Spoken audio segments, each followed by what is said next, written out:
Hi guys, and welcome to today's topic, online dating and how to be respectful towards each other. I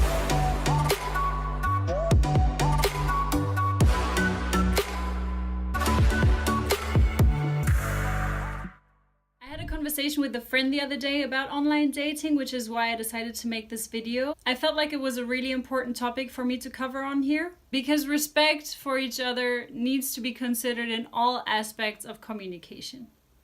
We need to start paying attention to each other again. In the online, but also in the offline world. Let's take an example of sitting at a cafe, starting a conversation with someone, and halfway through the conversation, this person decides that they're no longer interested and suddenly pretend like you're invisible, like you're not even there. They're completely ignoring you. How would you feel? You would feel horrible. This seems to be a really big thing at the moment, to just simply ghost people in the online world. But honestly, I feel like we shouldn't be behaving differently if we're online or offline.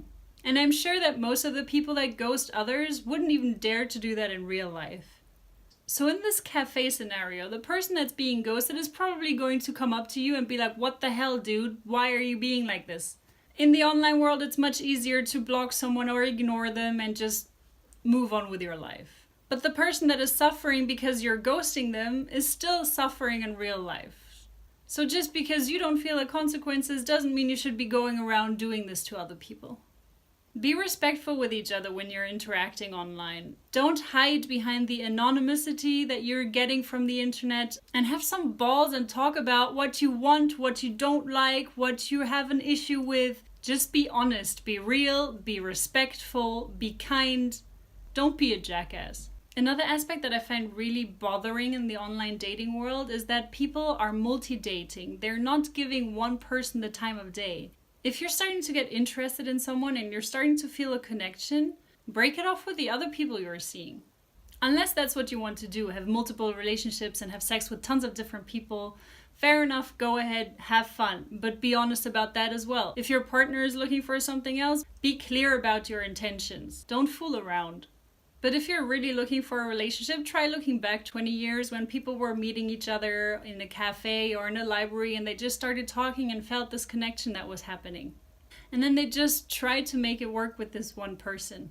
They would ignore more flaws than these days, because these days we see something we don't like in someone and we think, okay, there are more options out there. Let's ignore this person. Let's forget about them. I can find someone better than them. Well, guys, no one is perfect, and you're not going to find perfect. So if it's small things you're okay dealing with, deal with it. And don't give up so quickly. Because this endless swiping is not going to fulfill you. These quick relationships are just going to end up leaving you unhappy. You're basically just trying to fill a void that has been created for some reason. Another scenario that I'd like to present to you is, imagine sitting on an underground. You look across the cabin and you see someone that you like. Most of the time people won't go up to that person. Maybe your reasoning is because you're thinking about the online options and you're thinking there are so many people that are registered there, and there the likelihood of them being single is much higher than just walking up to a random person and starting a conversation. Even though that might be the case, fact is that no dating service is able to present you the same connection you're feeling when you're dealing with people in the offline world. I'd like to suggest to you to try to put your phones away more often. Meeting people in the real world will give you an immediate feeling of how you fit together. How about next time you see someone you like, you just walk up to them, say hello, and ask them an open-ended question. If they're interested, they're going to continue the conversation. And if not, then you've actually grown by doing this, because you probably did something that scared you a little bit. And doing one thing a day that scares you can help you boost your mental health and strengthen your character.